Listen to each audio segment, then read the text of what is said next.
everything from the past is wrong. And sure, there were elements of the past that were...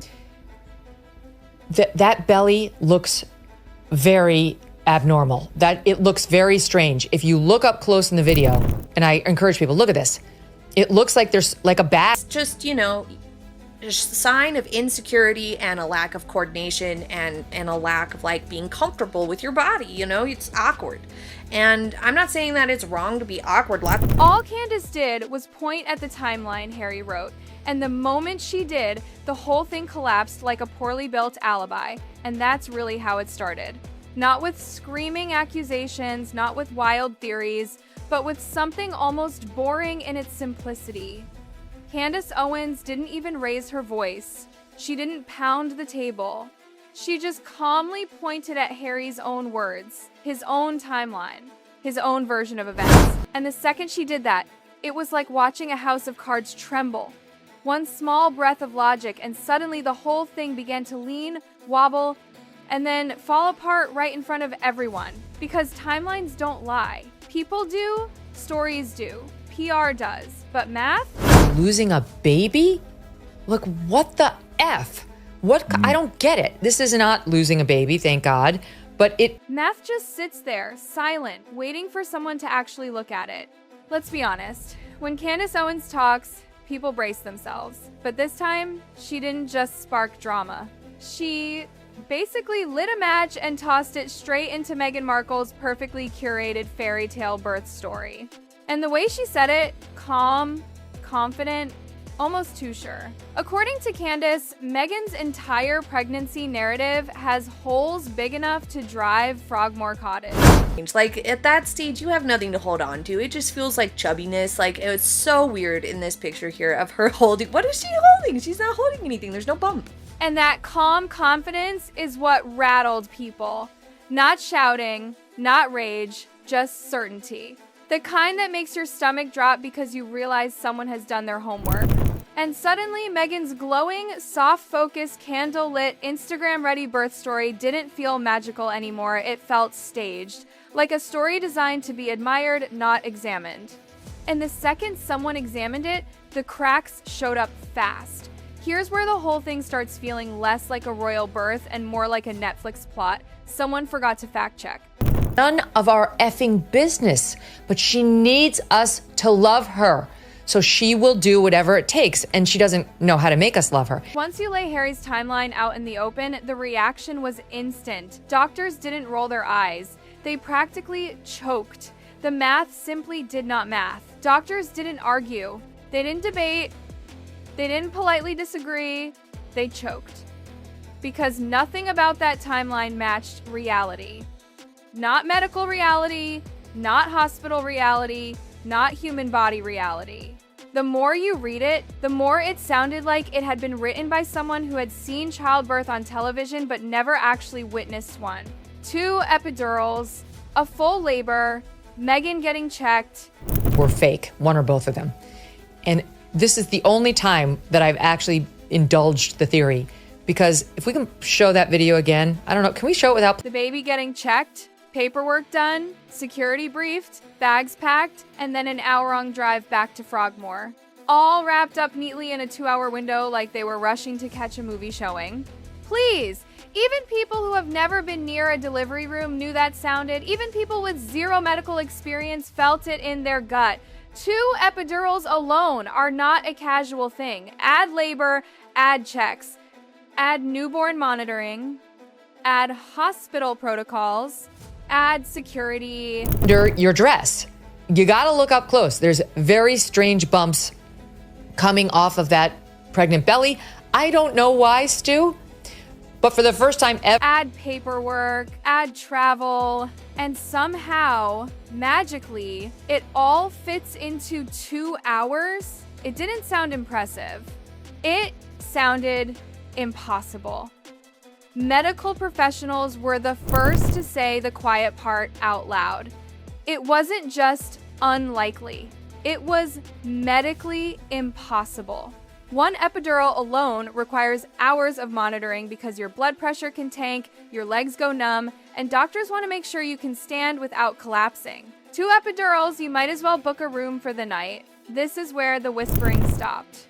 Because doctors don't like being dramatic. They like being precise. And medically impossible is not a phrase they throw around lightly. It's the kind of phrase you use when something flat out cannot happen, no matter how famous the patient is. And the babies don't just get checked in 5 minutes like a school physical.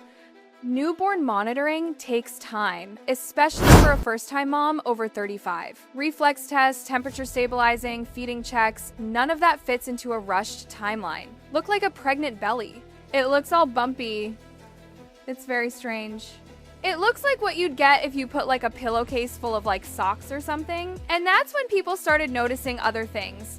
The visuals, the bump, the way it moved, the way it didn't behave like a real pregnant belly. Not soft, not rounded, but oddly lumpy, uneven, strange, like something worn rather than grown.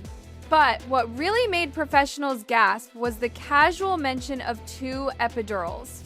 You don't casually redo an epidural unless something went wrong. And if something went wrong, no hospital on planet Earth discharges you in an hour. That single detail alone should have shut the story down. Because if something goes wrong during labor, hospitals don't send you home. They keep you. They monitor you. They don't smile and wave you out the door. And yet the story kept going. Born in May, he was my first, and I remember in January my belly was still fairly small, but like I did have a visible bump. People who had actually been pregnant started comparing timelines. Comparing photos. Comparing bodies. Comparing growth patterns. And nothing lined up. Now, this is where the setting starts betraying the story, because people who actually know Portland, the real Portland hospital, were stunned when they read Harry's dreamy description. The dim lights, the candles, the birthing ball, that peaceful spa-like oasis where Meghan supposedly floated through labor like a goddess on a cloud. Reality hit hard here, because Portland isn't a spa, it's a hospital. A controlled, clinical, rule-heavy medical facility. Absolutely not. That was the reaction from people who had actually been there. Portland is exclusive. Yes, expensive, absolutely. But it's not a maternity spa retreat where one strolls around inhaling essential oils. And this is where Meghan's age mattered. 37, high risk category. That alone eliminates half the dreamy details Harry described. Meghan was 37. That alone puts her in the extra monitoring category. No candles, no mood lighting, no ambiance curated for Instagram aesthetics. High-risk patients don't get vibes, they get vitals. You know, that's the thing. In the last weeks, it might drop where it's like sitting low, but it never shrinks. And yet photos showed shrinking, shifting, moving, things that don't happen with real pregnancies. October 2018 on the Australia tour, people went back frame by frame, dress by dress. Harry described the room like it came from a wellness influencer's Pinterest board. But hospital staff said no, just flat out no. People who have been inside Portland said the story didn't align with reality at all. And that was only the beginning. High-risk mothers don't get dim lighting. They get bright clinical visibility. They don't get tubs like they're on a baby moon retreat. They get monitoring equipment, nurses, and protocols. And then came the laughing gas story. And then came the kicker, the nitrous oxide. Harry told it like a cute anecdote, a clumsy husband moment. But doctors didn't laugh. Hospitals do not leave nitrous sitting around like balloons at a birthday party. That alone screamed fiction. Everything Harry described, every vibe, every prop, felt like it belonged to a completely different facility. And when details don't match reality, people start asking the dangerous question. If this isn't the Portland hospital everyone knows, then where exactly were they? Then the story crossed from medical confusion into royal scandal. One thing about the royal family, they love protocol. They live by it. And yet, on the day of Archie's birth, the biggest, strictest, most unbreakable protocol of all was ignored. The Queen was not informed. The Queen was not notified. Not before, not during, not after. This has never happened in modern royal history. Never, ever. And when Meghan was asked why, she didn't give one answer. She gave three. First, she claimed she didn't want the media blocking the emergency entrance, but Portland doesn't even have one. Second, she changed the tune entirely. Suddenly, it was about racism. Then, the third version, she said they did notify the press and the press just didn't show up. That's when jaws dropped. Because the British press does not show up for royal births. Ever. 3 explanations, 0 consistency. And then came the most disturbing claim of all. Meghan chose to claim preeclampsia, a life-threatening condition. Preeclampsia is brutal. Anyone who's had it knows. You don't bounce back. You don't travel internationally weeks later. You don't stand in heels. You don't glow. And yet Meghan did all of that. Within weeks of giving birth, she was flying internationally. Doctors watching this shook their heads. Compare that to Meghan's version, nothing matched. Then the Nando's story. According to him, Meghan was craving chicken at 2 a.m., but Nando's closes early, and Portland doesn't send husbands out for food. Then the secret elevator. Staff at Portland didn't even laugh. They just said flat out, it doesn't exist. And finally, the doctor confusion. Names changed, statements corrected, corrections corrected again. Royal births are documented down to the minute. This one looked like it was being rewritten in real time, and when you stack it all together, it doesn't look like a misunderstanding. It looks like a story designed to be felt, not questioned. But people questioned it anyway. Because reality always wins. And now, every time Meghan and Harry retell the story, it shifts again. Small changes. Convenient changes. And the fairy tale that once sparkled now flickers under the weight of its own contradictions. Because once the cracks appear, they don't stop spreading. And Archie's birth story, the one meant to be untouchable, has become one of the most questioned royal narratives in modern history. And the question remains louder than ever. If this part of the story isn't true, what else isn't? And that's the part people can't shake off. Because once doubt creeps in, it doesn't politely sit in the corner. It spreads. It whispers. It makes you replay everything from the beginning with fresh eyes. Suddenly, moments that once felt emotional start feeling rehearsed. Gestures that looked tender now look calculated. And the more people rewatch the footage, the more uncomfortable it becomes. People started noticing how Meghan constantly held her belly, not in that absent-minded, instinctive way pregnant women do, but tightly, deliberately, like she was afraid it might slip away from her. Every step looked cautious, not heavy. Every movement looked controlled, not burdened. And those heels, 5-inch heels, late pregnancy, uneven ground, long walks, women who have actually been there just stared at the screen thinking, how? How are the ankles not swollen? How is the balance so steady? How is the posture so upright? Then there was the weight claim. 65 pounds. That number echoed loudly. Because bodies tell stories, whether you want them to or not. Weight doesn't hide itself politely. It shows up in the arms, the face, the chest. It leaves marks. It changes movement.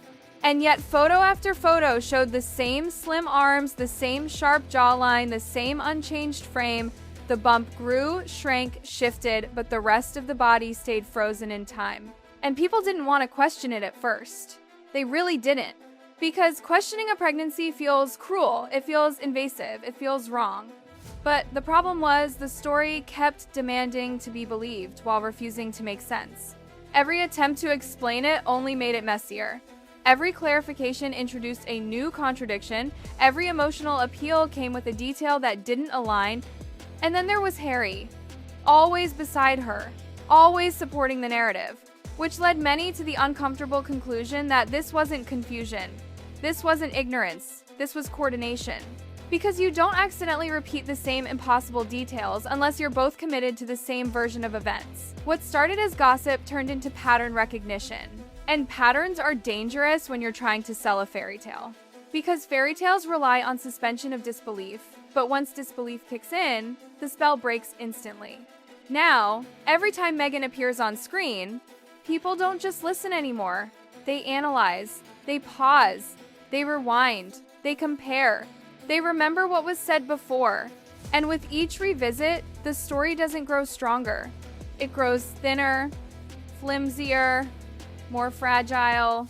And that's the real reason this won't go away. Not because people want drama, not because they want to tear someone down, but because when a story is true, it doesn't need defending this hard. It doesn't need constant revision. It stands on its own. This one doesn't.